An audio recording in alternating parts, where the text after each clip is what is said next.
Well, week 7 for the Georgia Bulldogs is come and gone of the 2023 football season. Another game in the books, another win in the books for the Georgia Bulldogs. They go on the road and they beat Vandy 37-20, get a 17-point victory on the road. And I'm not feeling too happy about this game. I am glad that Georgia won. I'm always glad when Georgia wins, no matter what. But this game, to me, didn't really feel like something to celebrate. We all know that Brock Bowers got injured in this game. He came out of the game in the second quarter, late second quarter, I believe, with an ankle injury. I'm recording this video on Sunday night, so the last updates that I've heard was that it was an ankle sprain. The x-rays were negative. He's going to do an MRI soon once he gets back to Athens. He's probably already had it. Brock Bowers apparently told Kirby Smart that he feels fine. He's good. And so we'll see. So good news, could be a lot worse. But overall, with the injury to Brock Bowers, a couple of injuries on our offensive line, and then just the eye test, I'm not happy after this game. I'm not. I'm glad Georgia got the win, but I'm not happy. You know what we do here. Let's dive into the numbers, and then we'll talk about the game. Georgia had 10 drives against Vandy in this game. They scored on 70% of their drives, so they scored 7 out of 10. 4 of those were a touchdown. 3 of them were a field goal. Field goal kicker is looking phenomenal. He looks 10 times better. He looks like a different kicker than in the beginning of the season. It felt like in the beginning of the season he couldn't make a kick to save his life. Now he's consistently making 30, 40, 50-yard field goals. I don't know if he's made a 50-yard field goal, but nonetheless, he's looking 10 times better.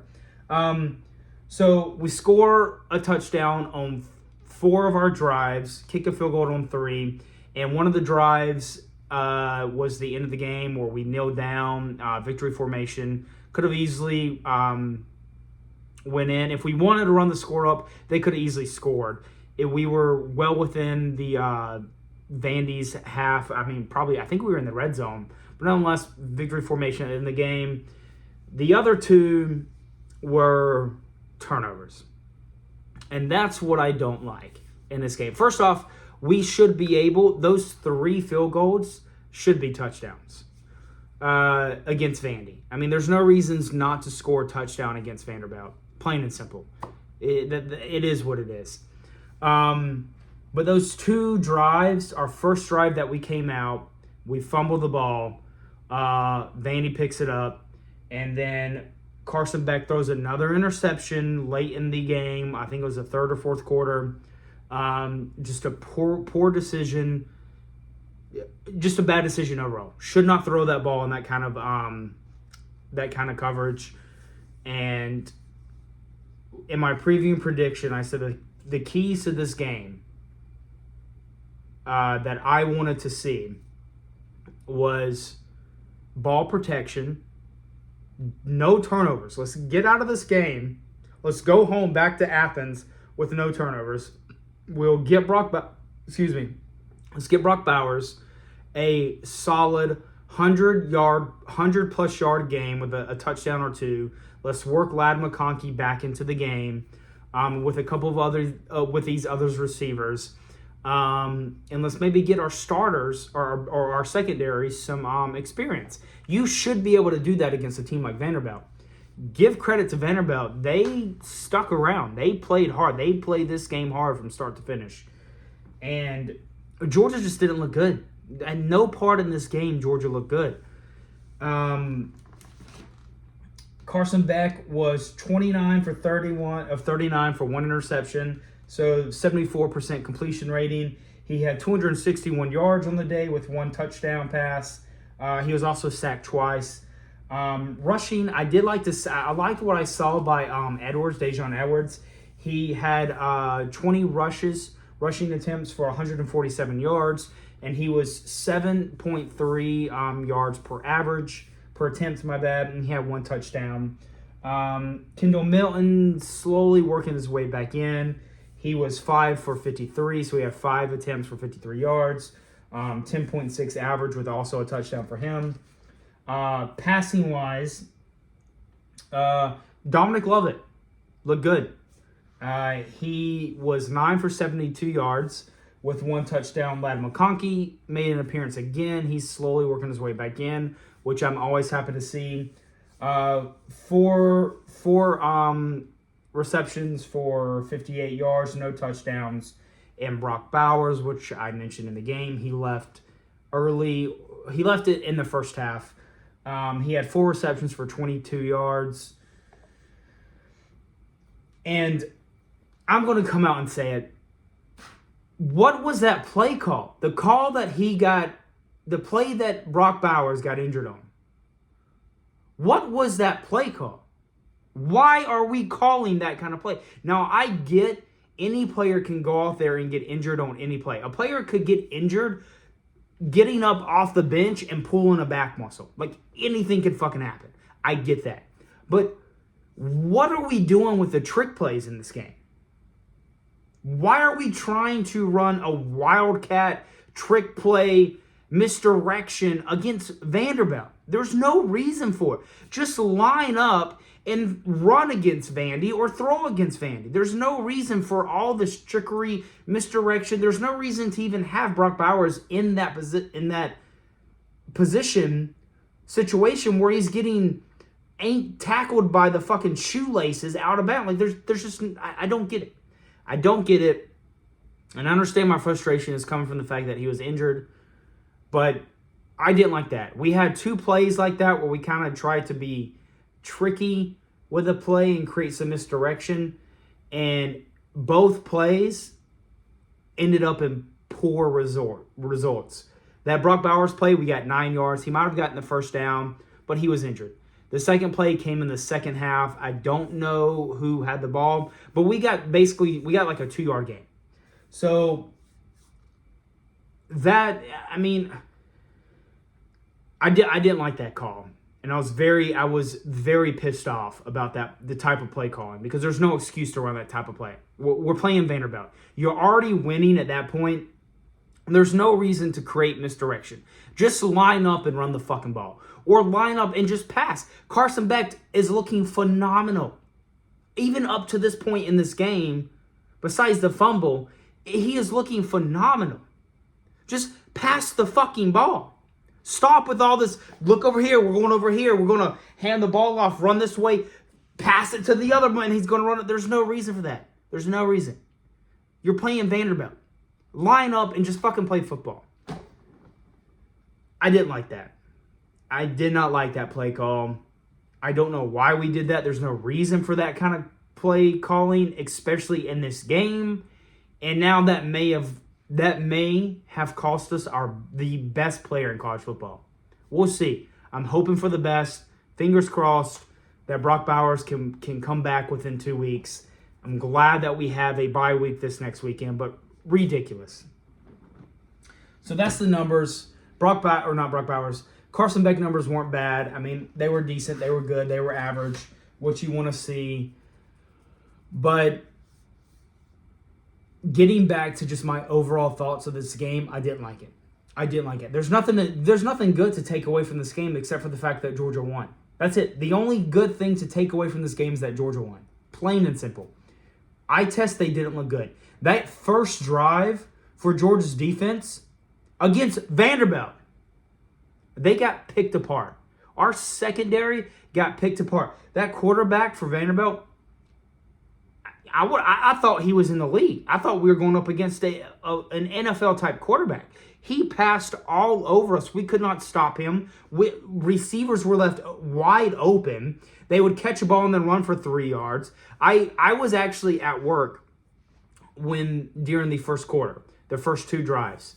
So I actually didn't get to watch most of Vanderbilt's first drive and most of the Georgia's first drive. But listening to the game, I just kept hearing pass complete, first down, another first down for Kentucky, another completed pass over and over. I'm like, when are we going to stop a pass? They're passing on every play, and we can't do anything. That first drive, horrible for our defense. Absolutely no excuse, no reason. I don't care what you want to say. You're playing Vanderbilt, and you want to be the number one team in the country, going for a three-peat, and you come out looking like that. I don't care what excuse you give. It's unacceptable. Unacceptable. Now, after that drive, they kind of get settled a little. Our offense didn't help them out because on Georgia's first drive, we come out and fumble another turnover again, and they kick a field goal. But after that, I just want to go down the list of Vandy's offensive drives. They get a touchdown on their first drive. They do a field goal attempt, which I think they actually miss. Because Georgia ties it up 7-7. So they go for a field goal, they miss. And then they go punt, interception. That's a good interception by Georgia. Then it's halftime. And then they get a touchdown out of the half. And they punt, touchdown, punt. Georgia has a bad problem when it comes to starting games, whether it's the first half or the second half, on both sides of the ball. I mean, not a good game. I expected some momentum building coming off that big win from Kentucky. You get a huge win at home against what is the best team, the second best team in the SEC East.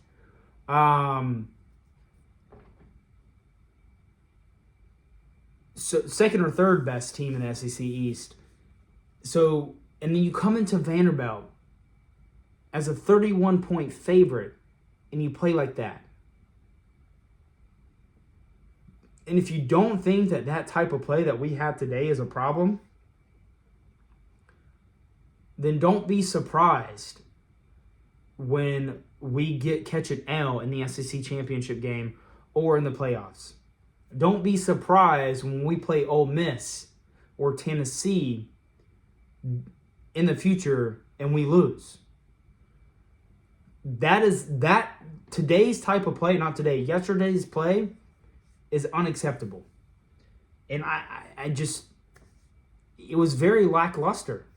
The numbers were average. That's it. They were just average. We won the game, but it was just average against a Vanderbilt team. And I'm very frustrated. I kind of sat and thought about this game all day today, all day yesterday after the game was over. And I tried to rewatch some of the game to maybe it's not as bad as it seems. And besides the 2 touchdowns that Georgia gave up, 3 touchdowns that Georgia, you shouldn't be giving up touchdowns to Vanderbilt. Vanderbilt hasn't scored a touchdown against Georgia in the last 5 years. 5 years. Going back to 2018, Vanderbilt has not scored a single touchdown on Georgia. They scored 3 in this game. 3 in this game. Defense is not where they need to be. Offense is creating way too many turnovers. Way too many. Why are we coming out with 1, 2, 3 turnovers per game?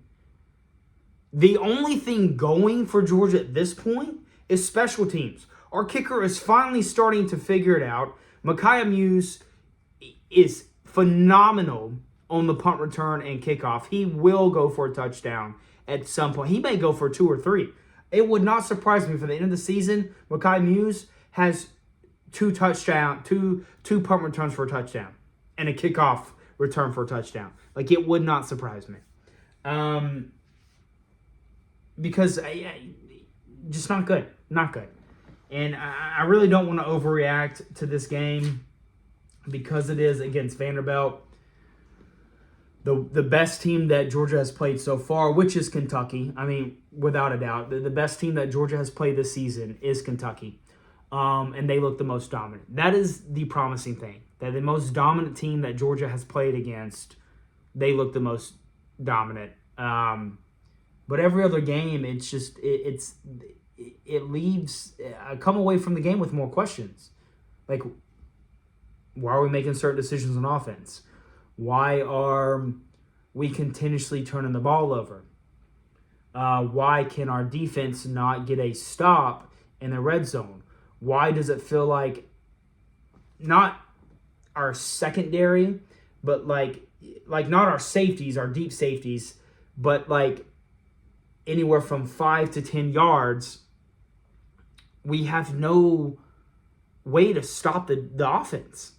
Like, I feel like every time I saw Vanderbilt complete a pass, we were playing zone coverage, and there's no one within 5 yards of the guy. And he just runs for an extra 3 yards. Like, in this type of game, play man-to-man. Get up on these guys and just fucking beat them. None of that. I'm pissed. And I shouldn't even made this video. Pissed. But Georgia wins 37-20. Ugly game, in my opinion. Glad Georgia got the win. Georgia extended their winning streak to 24 straight games. I believe 24 straight games. They still have everything in front of them. They have a bye week coming up. Hoping for the best for the Brock Bowers injury update. Fingers crossed that this is not serious. He can rest that ankle and be back by the Florida game. Because I'll tell you what, if Georgia plays the way that they play tonight, or any of the rest of the season besides that Kentucky game, they're losing. They're losing 2 games in the regular season if they play. I mean, it's not good. You keep sitting here and saying that, oh, it's fine. It's not. It's not. So, glad they got the win. Georgia keeps winning. Somebody's got to beat them. Hopefully nobody beats them. They keep finding ways to win, even when they look ugly. That is the one good thing that I like, is that even when Georgia comes out and they play what seems to be like a mediocre like play game, they still win by 17. Or is it, 17. But that is against Vandy. I didn't like the turnovers. I want to see the turnovers stop. Can Carson Beck come out of a fucking game with no interceptions? Can he come out without a fumble? Can we come out of one game this season with no turnovers? If we can get that figured out, and if our defense can learn how to consistently stop teams, no one's beating this team. But that's probably a lot to ask for. Other than that, that's going to do it for this recap of this Georgia Vandy game. Struggle. I got pissed, and I didn't expect to get pissed again with this game. Other than that, over and out.